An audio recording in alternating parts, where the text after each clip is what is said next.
إزاي تكسبوا قلب أي شخص في دقايق؟ هل قابلتوا حد قبل كده وكنتوا عايزين تسيبوا انطباع قوي من أول لقاء؟ هقول لكم 7 خطوات بسيطة جدا، تعالوا نعرفهم على طول.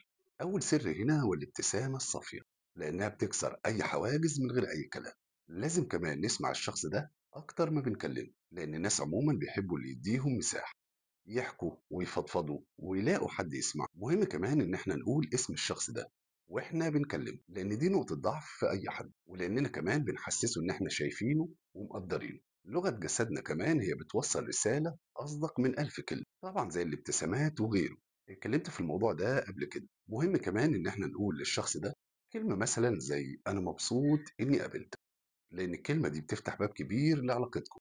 والمهم بقى في الموضوع ده كله مش إننا طبعا نمثل كل ده، السر في الصدق والحضور الحقيقي، ونبقى عارفين إن كل كلمة هنقولها هتسيب أثر كبير في الشخص اللي قدامنا، لأن دول أسرع طريق لقلب أي إنسان.